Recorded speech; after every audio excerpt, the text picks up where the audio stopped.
കേരള സംഗീത നാടക അക്കാദമിയുടെ അന്താരാഷ്ട്ര നാടകോത്സവമായ ഇറ്റ്ഫോക്കിന്റെ 16ാം പതിപ്പിന് തൃശൂരിൽ തിരശീല ഉയർന്നു. റവന്യൂ മന്ത്രി കെ രാജൻ നാടകോത്സവത്തിന്റെയും നവീകരിച്ച KT മുഹമ്മദ് തിയേറ്ററിന്റെയും ഉദ്ഘാടനം നിർവഹിച്ചു.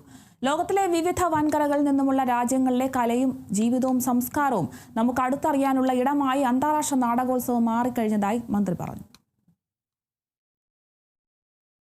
ഇന്ത്യയും വിദേശ രാജ്യങ്ങളും തമ്മിലുള്ള വിനിമയം സാധ്യമാക്കുന്നതിനും കൂടുതൽ ദൃഢകരമായ സൗഹൃദം രൂപപ്പെടുത്തുന്നതിനുമുള്ള ഒരു രാജ്യാന്തര സൗഹൃദ വേദി കൂടിയായി ഇറ്റ്ഫോക്ക് മാറിക്കഴിഞ്ഞു. ഈ നിശബ്ദതയിലെ ശബ്ദങ്ങൾ എന്നത് ഇറ്റ്ഫോക്കിന്റെ കേവലം ഒരു തലവാചകം മാത്രമായി അവസാനിപ്പിക്കാനാകില്ലെന്നും നിശബ്ദരാക്കപ്പെടുന്നവരുടെ ശബ്ദങ്ങൾക്ക് നവീനമായ ആഖ്യാനവും വ്യാഖ്യാനവും കലയിലൂടെയാണ് സംഭവിക്കുന്നതെന്നും മന്ത്രി പറഞ്ഞു. ലോകത്തിലെ വിവിധ വൻകരകളിൽ നിന്നുമുള്ള രാജ്യങ്ങളുടെ കലയും സംസ്കാരവും ജീവിതവും നമുക്കടുത്തറിയാനുള്ള ഒരിടമായി അന്താരാഷ്ട്ര നാടകോത്സവം മാറിക്കഴിഞ്ഞു. ഇന്ത്യയും വിദേശ രാജ്യങ്ങളും തമ്മിലുള്ള സാംസ്കാരിക വിനിമയം സാധ്യമാക്കുന്നതിനും കൂടുതൽ ദൃഢതരമായിട്ടുള്ള സൗഹൃദം രൂപപ്പെടുത്തുന്നതിനുമായിട്ടുള്ള ഒരു രാജ്യാന്തര സൗഹൃദ വേദി കൂടിയായി തൃശ്ശൂരിലെ ഇറ്റ്ഫോക്ക് മാറിക്കഴിഞ്ഞു.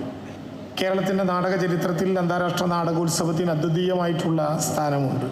ഇറ്റ്ഫോക്ക് കേരളയ്ക്ക് മുന്നും പിന്നും എന്നിങ്ങനെ ഇൻ്റർനാഷണൽ തിയേറ്റർ ഫെസ്റ്റിവൽ ഓഫ് കേരളയ്ക്ക് മുൻപും പിൻപും എന്നിങ്ങനെ മലയാള നാടക ബോധ്യത്തെ, മലയാള നാടക ഭാവുകത്വത്തെ രണ്ടായി സമീപിക്കാൻ കഴിയുന്ന വിധത്തിലേക്ക് 16ാമത് എഡിഷൻ എത്തി നിൽക്കുമ്പോൾ അത് മാറിക്കഴിഞ്ഞിട്ടുണ്ട്.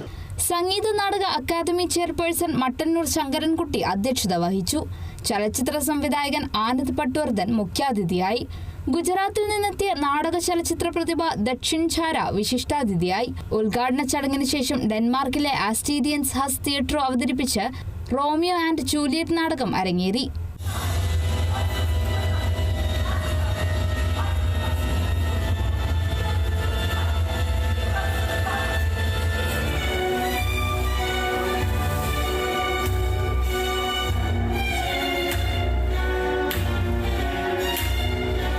ജനുവരി 25 മുതൽ ഫെബ്രുവരി 1 വരെ 7 വേദികളിലായി നടക്കുന്ന നാടകോത്സവത്തിൽ ദേശീയവും അന്തർദേശീയവുമായ 23 നാടകങ്ങളാണ് അരങ്ങിലെത്തുക.